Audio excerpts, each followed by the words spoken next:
you're talking about the McVay coaching tree. Mm-hmm. The next team is literally trying to do Oh, that. nice. Look at that. Nice. Pro. Yeah. Why? Who is the next team? Is it the Vikings? The Vikings 8-9 last season. Talked about watching the Packers play against Baltimore in Baltimore. Unfortunately, Ollie had the pleasure of watching quarterback purgatory and Kirk Cousins and the Minnesota Vikings the following night. Where do we start here? Do you genuinely think that Kevin O'Connell could come in and take this team from 8-9 to making the playoffs? I guess in the NFC, anything goes this season. Yeah, I think if you look at one of these teams to say they'll almost certainly be in the playoffs, I think Minnesota's about it. I do really like that Lions team though, outside of the quarterback. So that makes it tough when you start doing the maths of like how many teams can get in and what have you. The thing that he's got going in right is they had two asks over the offseason, which was tear this whole thing down and reboot it and move on from Cousins and all that stuff, or kind of put all the chips back in for one final ride, be it with Zimmer or obviously they moved on.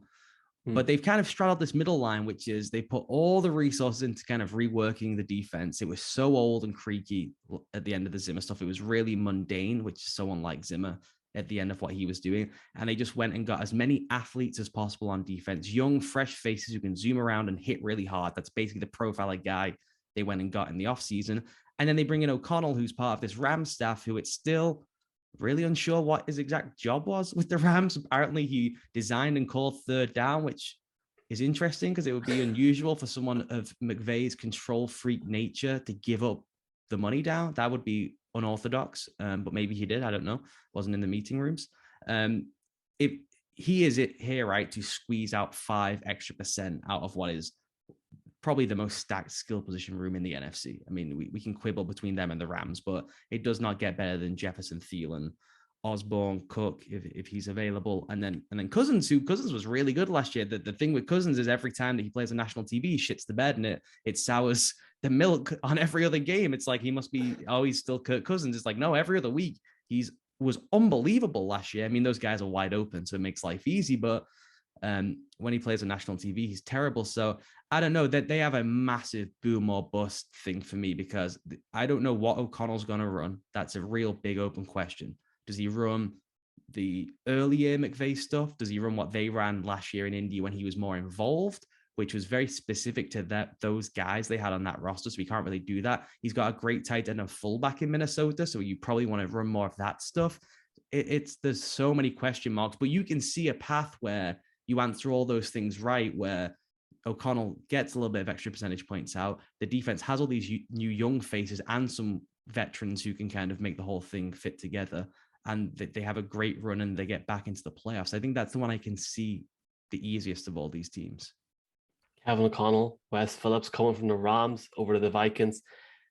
Kirk Cousins is like Andy Dalton in the microwave for me. He's like quarterback purgatory. He's 59-2 in the league, Ollie. It's like, is that true? Yeah, it's funny. I'll double check that, but that is, I mean, it's the most bland record that you're going to get. I guess the hope there is they almost do what they done with Matthew Stafford in LA, and they try and do it with Kirk Cousins. I'm right in thinking Kirk Cousins is going into a contract year next year. Yeah. So the time is now in that sense for the Vikings. But I do agree, if you can utilize Justin Jefferson, he's led the league with over 3,000 receiving yards since 2020. If you can utilize guys like that, obviously now KJ Osborne as well, the team has got serious potential. I feel for them because of the division they're in. Obviously, any team is going to get looked at every week in detail, but when you're playing the Packers, it's a difficult division to be in. They actually open up against the Packers as well, so it's going to be difficult for them. But I like it. I like the new GM. I can't pronounce his name. Kwesi, Adofo-Mensah. He's had obviously 2 years as the vice president of football operations in Cleveland. He's probably happy he's got out of there now. I'd say he's ready for this role. So it's an intriguing year. Yeah, he's one of those computer super nerds, which I enjoy. It's really interesting to see them try to play these two timelines at once, where they don't want to commit to another Cousins era. They probably want to move on after this year, but then there's a chance here that he could play out of his mind with all those pieces around him. And then what do you do? That's an open question. And the big thing is obviously, as we said at the top, the defense. How do those rookies fit in? can, everyone gets excited around the draft about what these guys can be, but it's very rare that you start a season with like 3 rookies on a unit, unless it's pass catchers essentially that come, rotate in and out. So to think all of them would start would be a bit strange. They get Daniel Hunter back, one of the best pass rushers in the league. They signed Zadarius Smith after all the stuff that went on with him in Baltimore. So I don't know. I think that's a team that they will have, I think, a wild year in which they like go into Lambeau and win, and then they just crap the bed at home to the Lions. They will be typical Vikings football, but I do think they're good enough to at least make the post. I mean, everyone makes the playoffs now, so I think they'll at least make the playoffs. I think they're lucky that they're in the NFC. Yes. I personally think even if they get as far as like the wild card or the divisional and Kirk Cousins does ball out, I'd be very much against giving him a big raise. What's he on, 35 million guaranteed at the minute of the year? Yeah. No, he's a guy who you never want to pay, but you're not sure who to move on to. That's just the Kirk Cousins dilemma. You're like, do we really want to get into that rookie draft? What if those guys are terrible? Kirk is still at least okay, and it genuinely was excellent last year with all those pieces. He just was terrible in the biggest of spots. But that's how you win a Super Bowl in the biggest spots. You can't be someone who's just a flat track bully and not deliver when it's not crunching time. I love how we haven't even mentioned Dalvin Cook. Well, I don't know what's going on with him in the suspension. So it seems like, I forget who they signed last week. They signed someone last week, right? Which is a running back, which is a pretty clear indication that was it Adofo-Mensah? I can't remember.